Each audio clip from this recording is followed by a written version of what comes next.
During the afternoon of August 31st, 1939, German forces made their final preparations for the invasion of Poland. Air crews studied their targets. Tanks moved to their assault positions. Then, in the early hours of September the 1st, German soldiers dressed in Polish uniforms attacked a radio station on the German side of the border, leaving behind some bodies.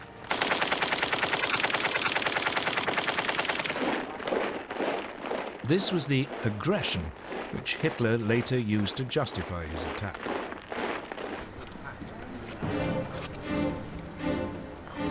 At 8 that morning, German troops pushed aside the Polish frontier barriers and mobile forces raced forward.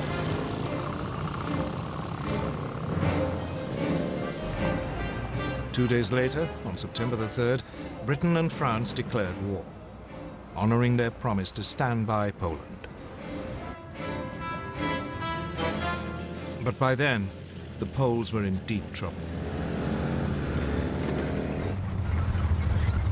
They were not only outnumbered, but facing a new form of warfare for which they were ill-prepared: blitzkrieg.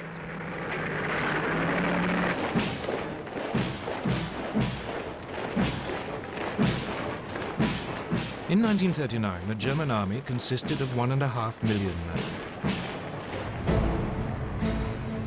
Its elite were the panzers, tanks, 6 armored divisions and 4 light divisions intended for reconnaissance, a total of 2,400 tanks.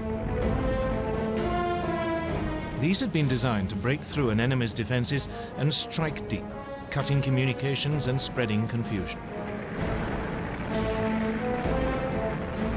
Enemy strong points would be bypassed, left to the following infantry to mop up.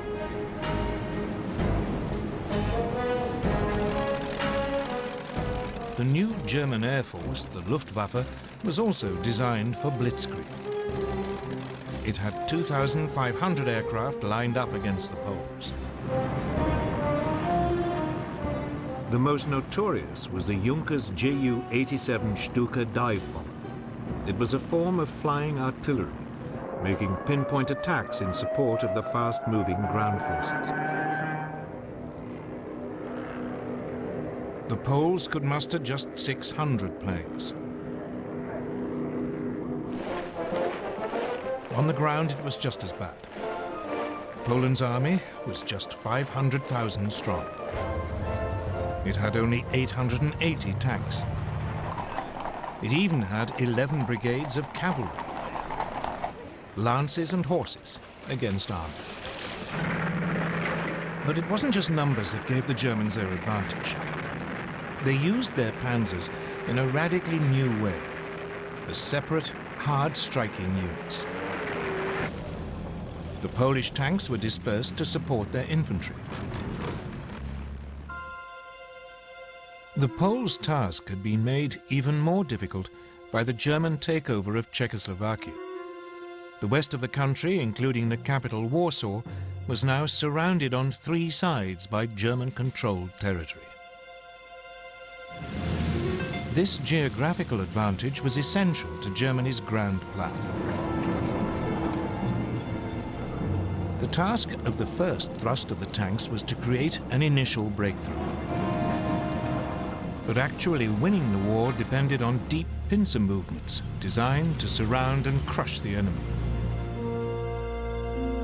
These would come from Army Group North under General Fedor von Bock.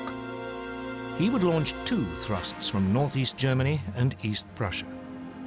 Army Group South under General Gerd von Rundstedt would launch 2 more from Silesia and Slovakia. The aim would be for the pincers to meet near Warsaw and Brest-Litovsk.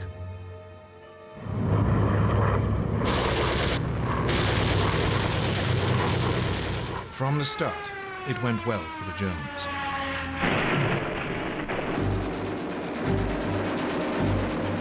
The Polish Air Force was effectively eliminated within the first 2 days.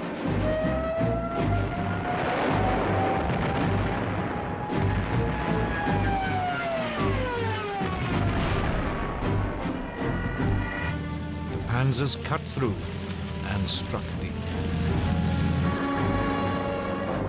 Stukas and medium bombers proved devastatingly effective.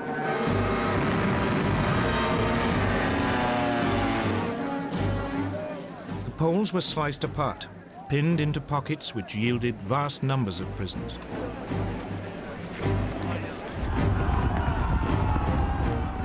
Legend has it that some Polish cavalry units gallantly tried to attack the panzers, but it was futile.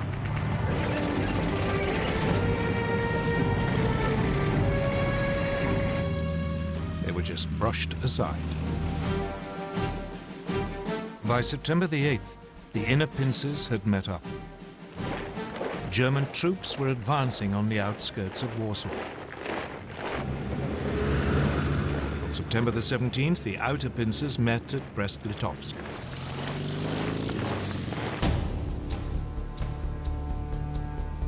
On the same day, Soviet forces crossed the eastern Polish frontier as part of the agreement reached between Hitler and Stalin in the Nazi-Soviet pact.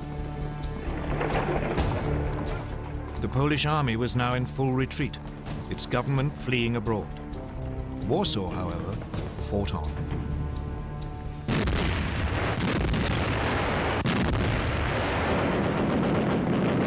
Its defenders rejected a German offer to surrender, so the full fury of the German war machine was turned on it.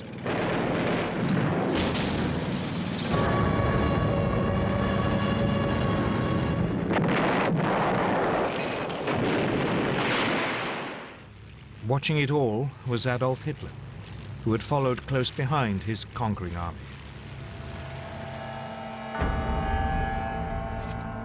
On September the 27th, Warsaw surrendered. The next day, the victors carved Poland up according to the Nazi-Soviet pact. The Soviet Union annexed slightly over half the country to the east. Germany took the rest. Both regimes began rounding up anyone who might present a danger in future. Many were murdered. And for the first time, the Germans revealed how they would behave against those peoples in Eastern Europe whom they considered inferior. They sent in the Einsatzgruppen, special SS squads, to round up Jews.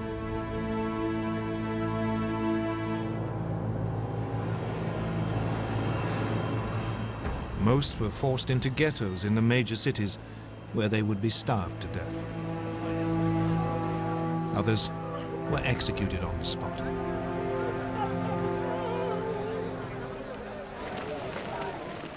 This was not, however, the end of the Polish army. More than 50,000 troops escaped and eventually reached France. There, a provisional government had been formed by General Władysław Sikorski. The Poles would fight on bravely from abroad.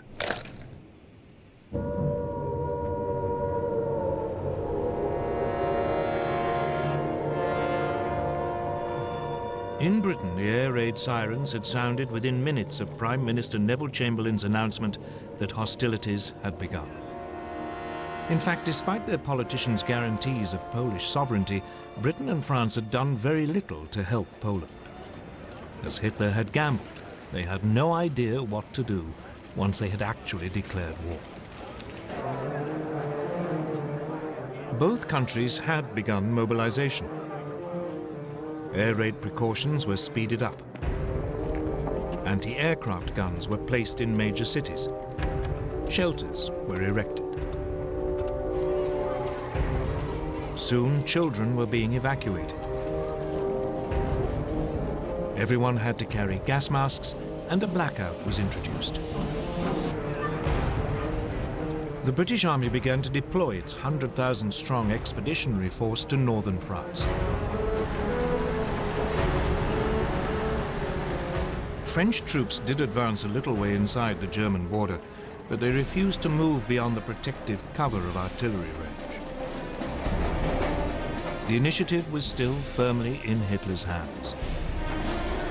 And he at least knew precisely what he was going to do next.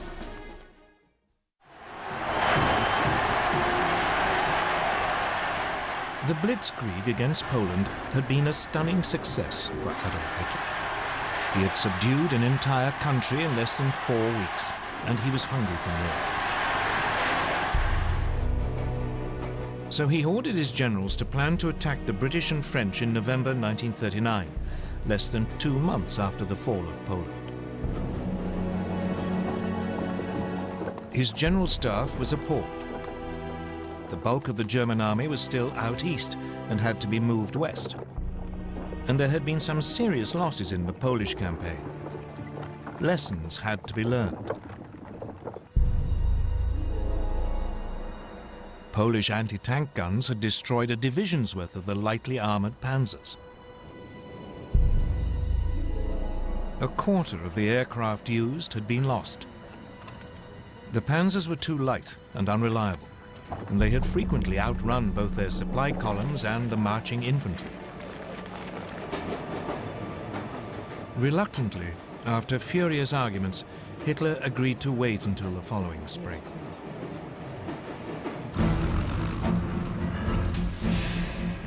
Meanwhile, his enemies were also learning lessons. Britain had thought that bombers would be a key weapon in the coming conflict. But when on September the 4th, Britain's Royal Air Force made a daylight raid on German shipping, 7 of the 30 bombers were shot down. It soon became clear that this wasn't a one-off misfortune.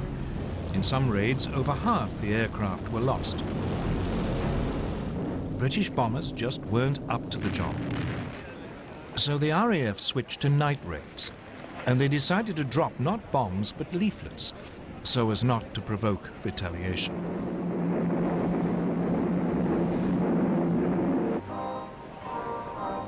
So, with the Blitzkrieg stalled and the air war quiet, the focus now went to the one remaining arena, the sea. Germany's navy was still in the middle of an ambitious building program that wasn't due to finish until 1948. The commander of its submarine arm, Admiral Karl Dönitz, planned to cut Britain's supply routes across the Atlantic. For this, he wanted 300 ocean-going submarines, but he had just 38. Nevertheless, Dönitz ensured that all available U-boats were at sea on September the 3rd, the first day of the war against Britain. That evening, believing it to be an armed merchant cruiser, U-30 sank the liner Athenia without any warning.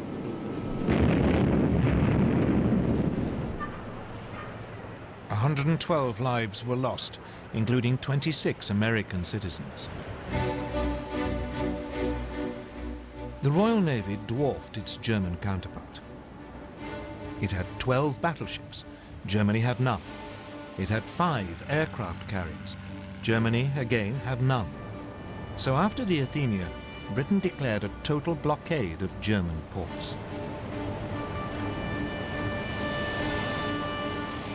But for all its size, the Royal Navy had too few escort vessels.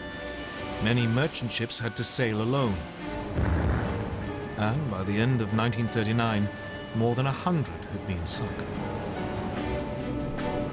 It quickly became apparent that the British had woefully underestimated the submarine threat.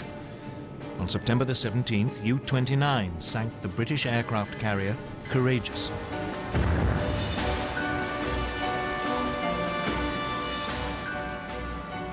On October the 14th, the battleship Royal Oak was sunk when U-47 slipped through the defences of the British main fleet base at Scapa Flow in the Orkneys. Meanwhile, Germany's small surface fleet had also been unleashed against the sea lanes.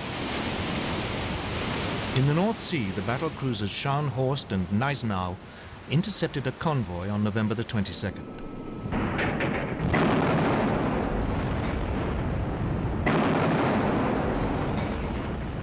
They sank its escort, the armed merchant cruiser Rawalpindi.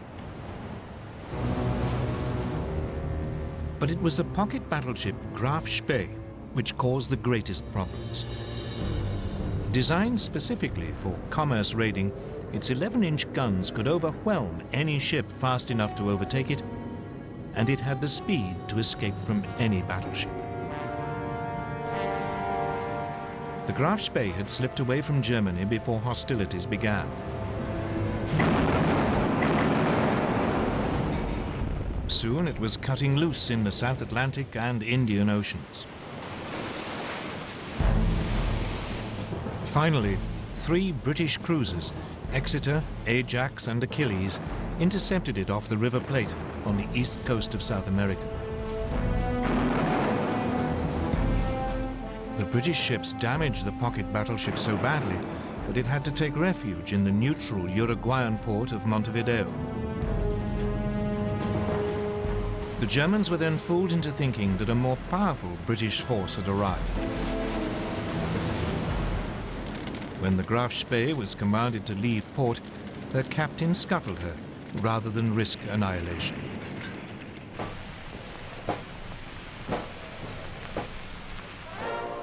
Back home, the Royal Navy crews were feted as heroes. But this was just about the only obvious success enjoyed by the British or French armed forces during the winter of 1939. Though the British did enjoy one secret victory in the technological war, which was to prove vital.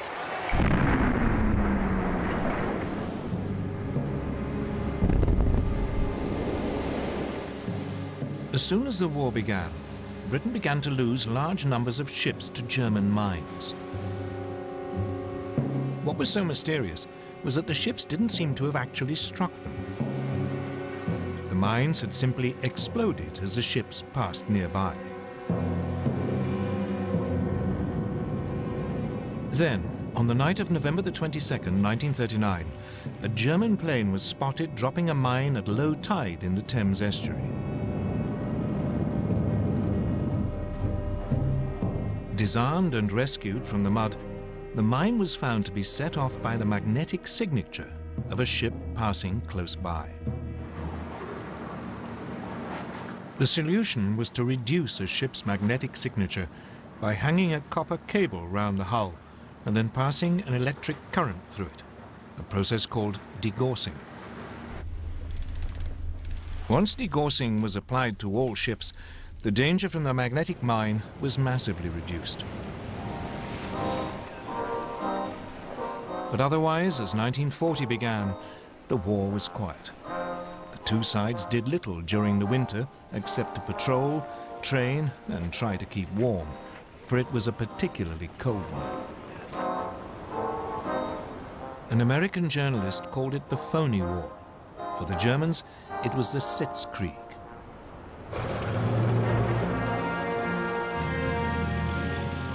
In the spring, the British Expeditionary Force took up its position towards the left of the front on the Belgian border.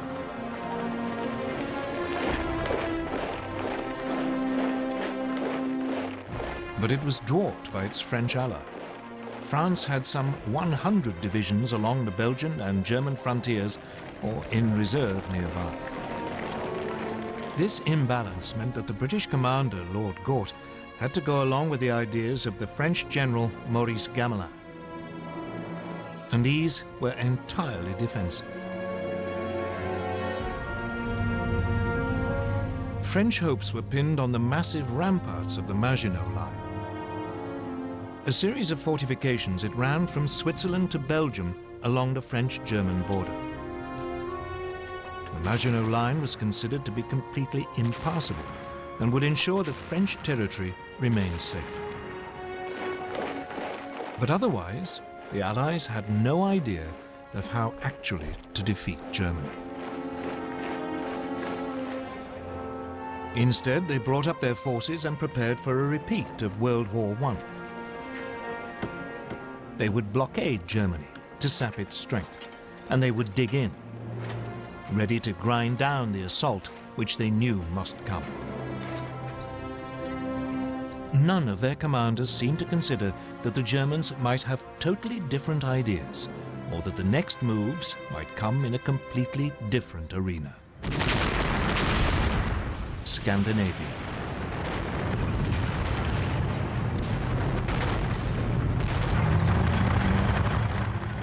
On November the 30th, 1939, a new theater of war was opened up. The Soviet Union invaded its tiny neighbor, Finland. Finland had only achieved independence from the Russians in 1918 and hated them. Soviet dictator Joseph Stalin was convinced that one day the Finns might allow the Germans in to attack Leningrad and the vital Arctic port of Murmansk. The Red Army outnumbered its Finnish opponents by more than 10 to 1. The invasion should have been a walkover. But its leadership had been devastated by Stalin's terrible purges. The Finns were led by General Gustav Mannerheim. He fought back using hit-and-run tactics amid the deep snow, often on skis. The Soviet troops, confused and poorly led, suffered massive losses. Finland's gallant resistance caught the imagination of the British and French. Soon they were planning to send help via Norway and Sweden. The fact that this might suck two neutral countries into the war was ignored.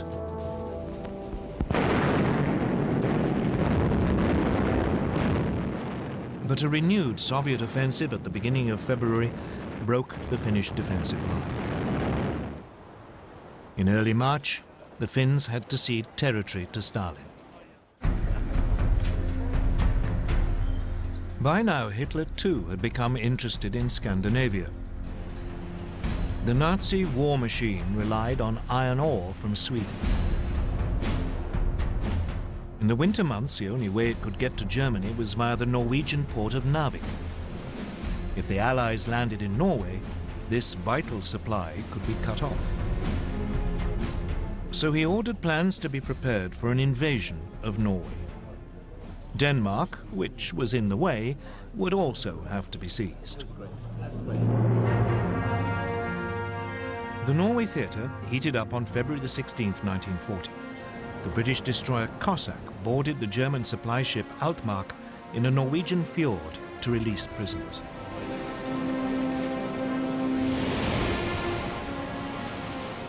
Then, on April the 9th, German troops began landing at 5 ports: Oslo, Kristiansand, Bergen, Trondheim, and Narvik. At the same time, men of their newly formed German parachute division seized Stavanger and Oslo airfields. The Norwegian defenders were swiftly overwhelmed, as were the Danes. German forces occupied their country within 24 hours. In Norway, the Germans moved swiftly to link up their beachheads and seize all the major towns. In the air, the Luftwaffe had total control. The Allies now responded. A landing force was dispatched to recapture Narvik. French and Norwegian forces achieved this on May the 28th. But a substantial German force was now approaching. So 6 weeks later, the Allies abandoned Norway to its fate.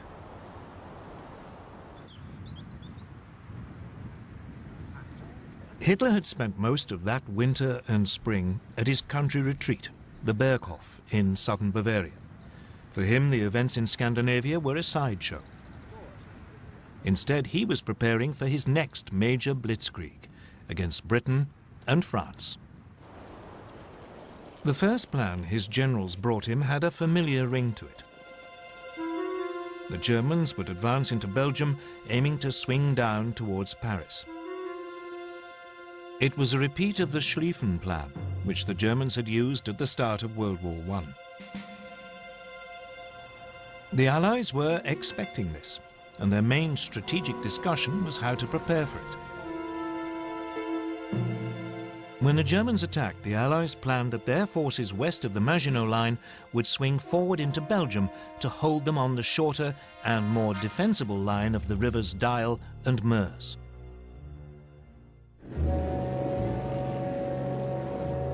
Then, on January the 10th, 1940, a German liaison aircraft lost its way and crashed in Belgium.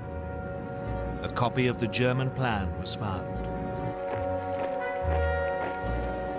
This convinced the Allies that their Dyle plan must be right, and they deployed their troops accordingly. Unfortunately, the same event made the Germans alter their ideas entirely. Chief planner General Erich von Manstein had always thought the original plan unimaginative. He was worried that the German forces would become bogged down, as in World War I, and that his country would lose a long, drawn-out war. So he proposed to Hitler that the main thrust should be made at the point where the Maginot Line ended, and where the Allies were most vulnerable as their Western armies moved forward. Virtually all Germany's panzers would be gathered opposite the Ardennes in southeast Belgium. The Allies considered this hilly and wooded area almost impassable for tanks. It was, therefore, lightly defended. The plan was to drive deep behind the Allied armies, which would have advanced into Belgium. They could then cut them off, and all the forces sitting in the Maginot Line would be bypassed. It was a high-risk strategy. The German armor could become stuck in the forest, but Hitler loved it. So the German forces were redeployed without the Allies knowing. The Allies, meanwhile, prepared for their long defensive war.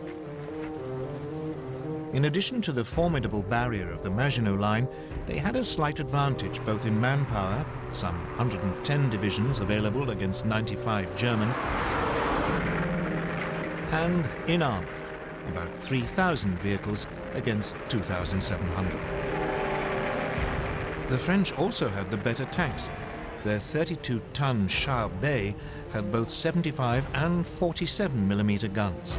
Its disadvantage was that the main gun was mounted in the hull, and so was difficult to aim.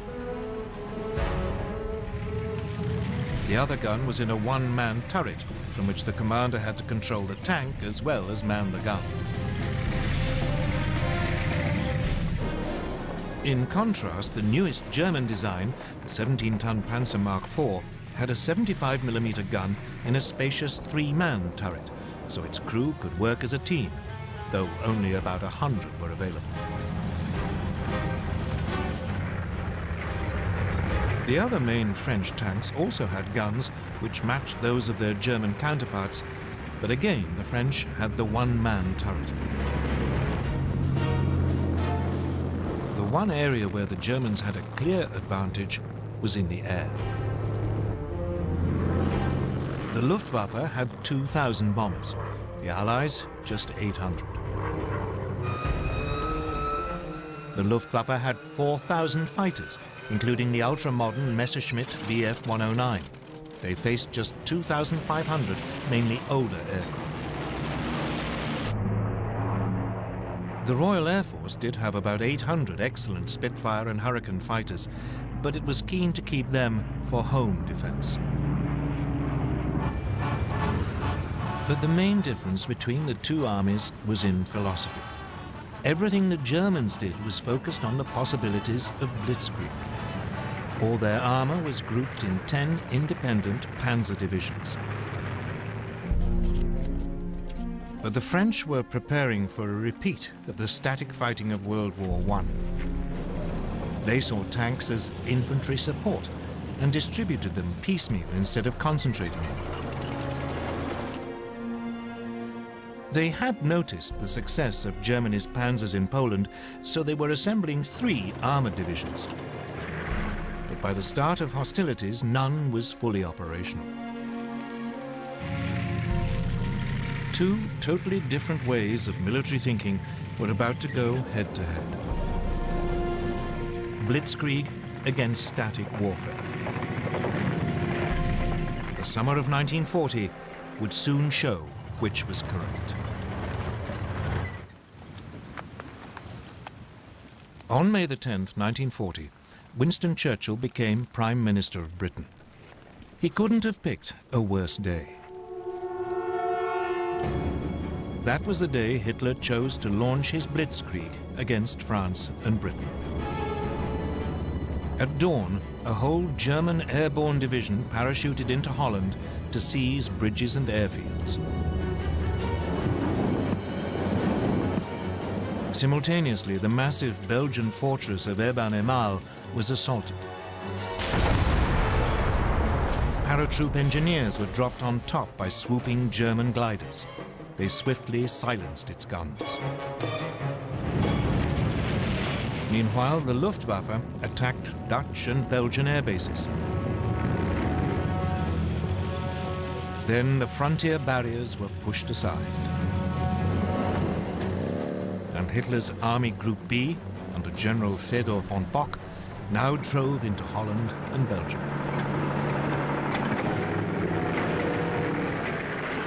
As planned, the French and British armies along the Belgian border moved forward to their new defensive line along the Dyle and Meuse rivers.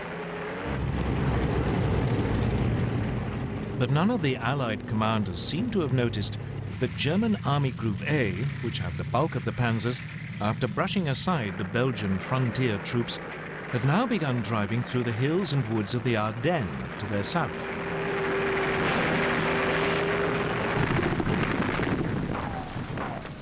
Meanwhile, the Germans were pushing rapidly through Holland.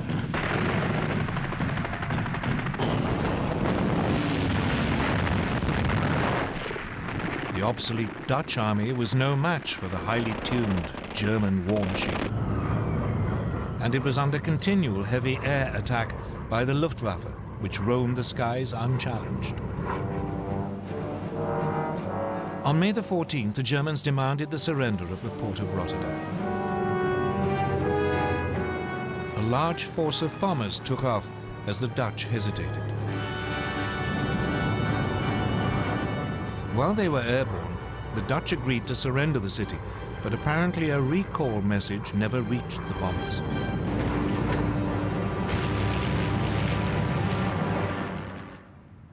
Rotterdam was devastated.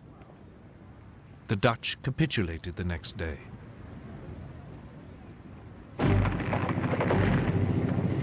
Then came the hammer blow.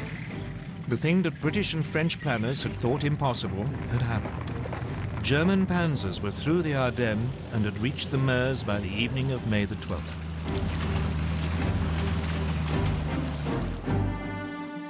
Among the first to arrive at Sedan, well north of the Maginot Line, were the men of the 19th Panzer Corps, commanded by General Heinz Guderian, fresh from the triumphs in Poland. Guderian now showed how blitzkrieg should be done. He ignored the troops in the Maginot Line, and he didn't wait for his own infantry to catch up. He pushed straight on. The next day, assault troops crossed the River Meuse.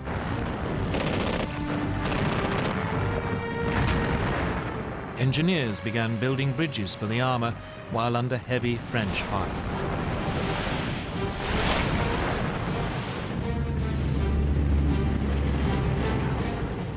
On the 14th, the panzers began crossing. That evening, Guderian's bridgehead was 8 miles deep. The French troops, stuck in the Maginot Line, were too immobile to intervene. Allied bombers made despairing attempts to destroy the German bridges.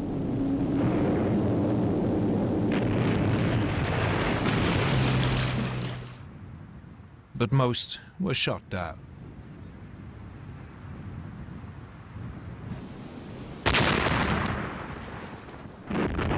All the while, German artillery pounded the French defenses while the Stukas screamed in.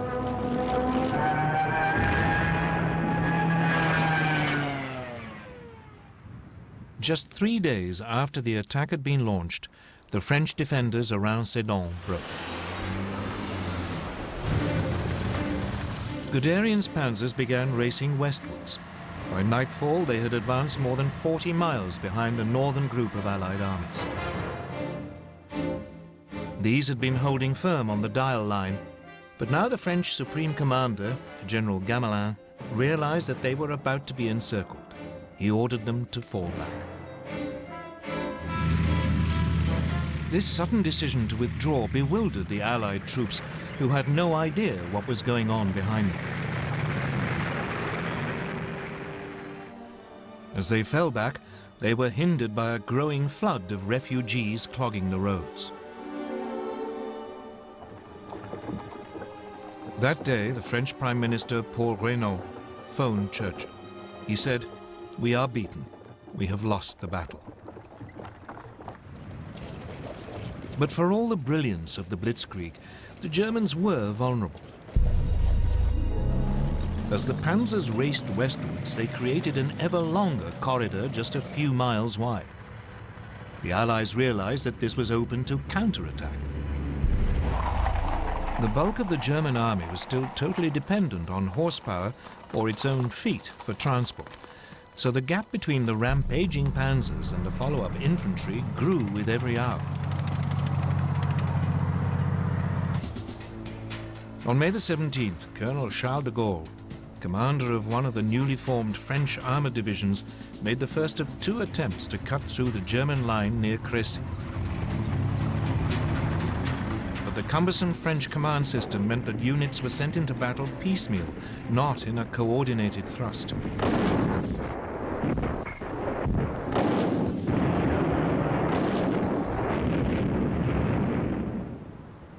The Germans had little difficulty warding off both attacks, inflicting heavy casualties.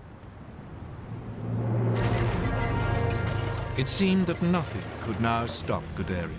He plunged on, further and further into France. By the 19th, his lead units were past Péronne. On the 20th, in an extraordinary 56-mile dash, Amiens had been taken by lunchtime. Abbeville, just 14 miles from the English Channel, was seized by 9 that evening. And at midnight, a battalion of the 2nd Panzer Division reached the coast at Noyelles. The Germans had split the Allied front in 2. Everything now depended on whether they could defend this long, thin corridor, or whether the Allies could successfully counterattack.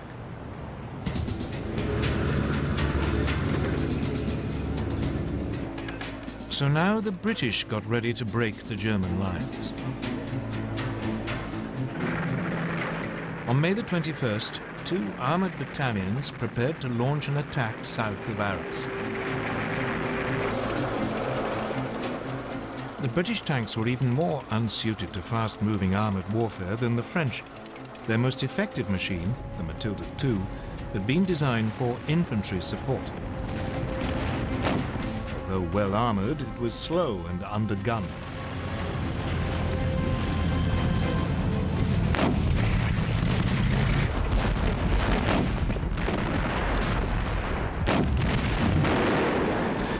The Germans had little trouble in repulsing the attack.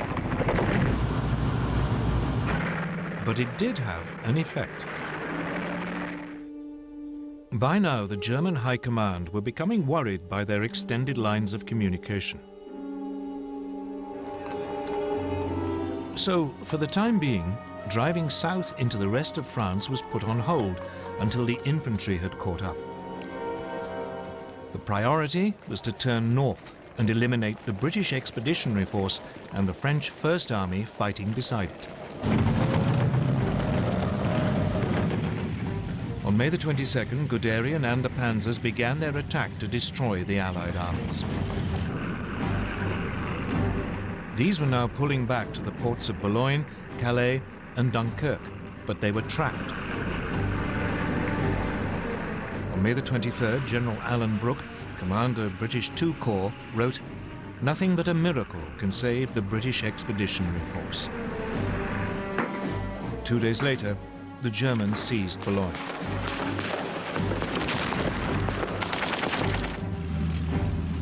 it was beginning to look as if even a miracle would be too late. May the 25th, 1940. The situation of the British Expeditionary Force and the French First Army was desperate.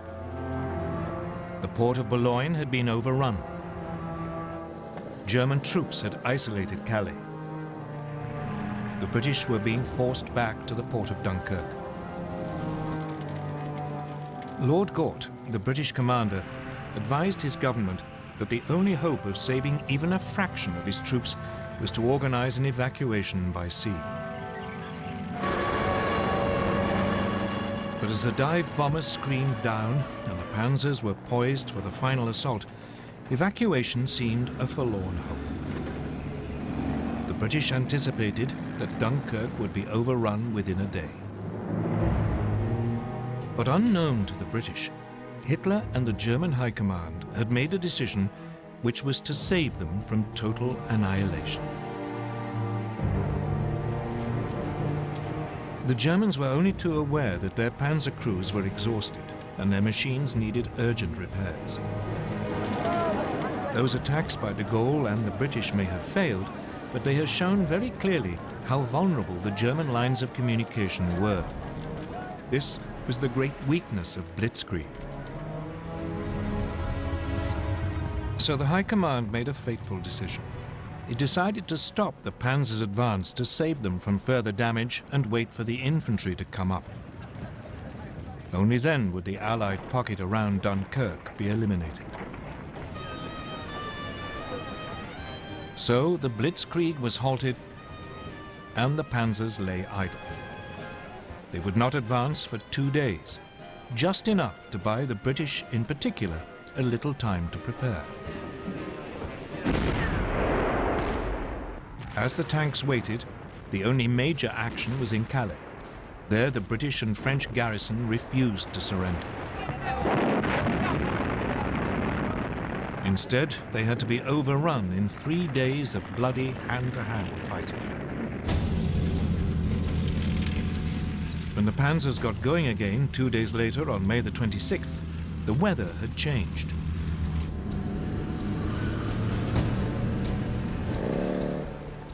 The Germans became bogged down in the heavy rain, again giving the Allies more time. So it was that at 7:57 p.m. on May the 26th, Vice Admiral Bertram Ramsay, flag officer commanding Dover, received a signal that he was to put Operation Dynamo into action. Operation Dynamo was a plan to withdraw the British Expeditionary Force by sea.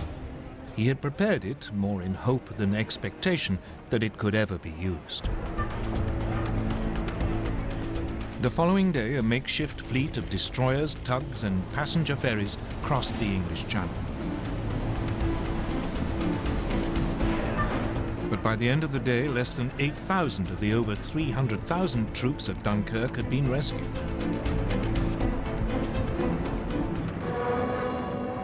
The port was under such heavy air attack that it could not be used. And the ships could not get in close enough to the beaches. So Ramsay now sent out a call for any boats of shallow draft that were over 30 feet long. Hundreds of cabin cruisers, fishing boats and barges were gathered from harbours all over southern England and sent across the Channel, often crewed by their civilian owners. The little ships worked on the beaches of Dunkirk, ferrying troops out to the larger boats, waiting to take them to safety.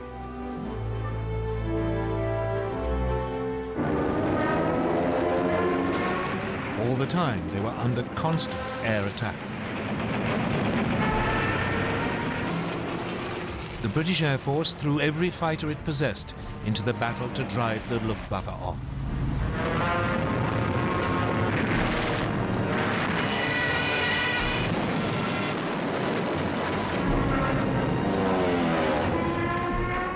Even so, 7 French and 6 British destroyers were sunk, together with 24 smaller warships. A quarter of the 665 small boats never got home. But when the evacuation was halted on June the 4th, over 300,000 men, 41% of them French, had been rescued.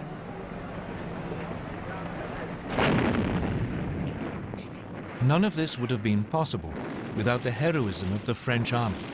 It played a vital role in slowing down the German advance.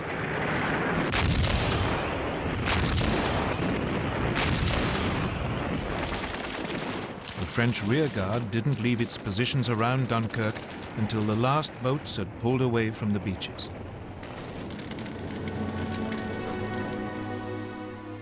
One British officer compared them to the last stand of the Spartans at Thermopylae.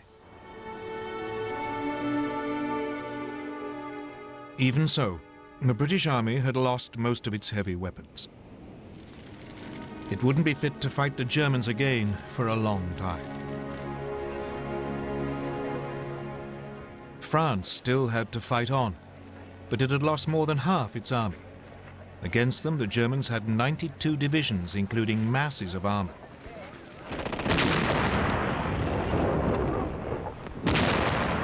At 4 in the morning of June the 5th, a short bombardment began the final destruction of France.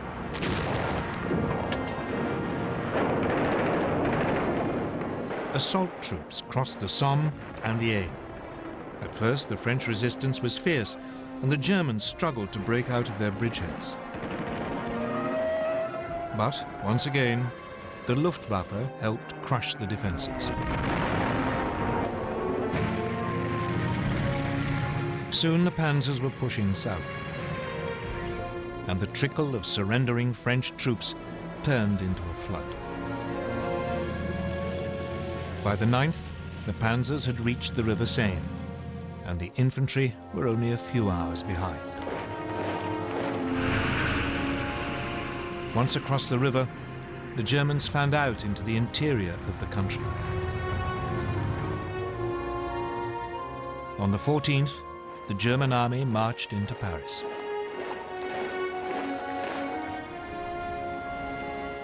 The swastika was raised on the Eiffel Tower.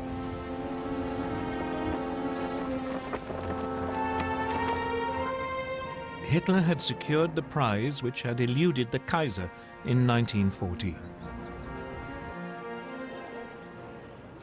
The Parisians could only watch in stunned horror. Throughout the period of the French collapse, Winston Churchill paid 5 visits to France, trying to bolster French resistance. On June the 16th, he even offered Paul Reynaud a union with Britain if France stayed in the fight. But it was too late. Reynaud's cabinet rejected the proposal, and the Prime Minister resigned that evening. He was succeeded by Marshal Philippe Pétain, who immediately asked the Germans for an armistice.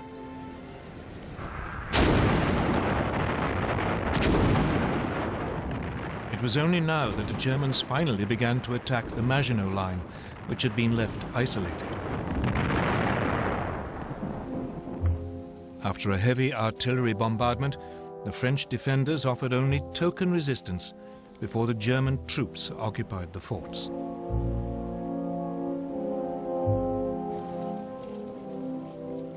On June the 21st, Hitler went to Compiègne, where the railway carriage in which the Germans had signed the armistice in 1918 was kept.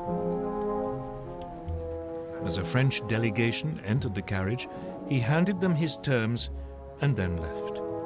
The French insisted on consulting their government, but the next day they were told that if they didn't sign immediately, the panzers would roll again. They signed, and the humiliation of France was complete.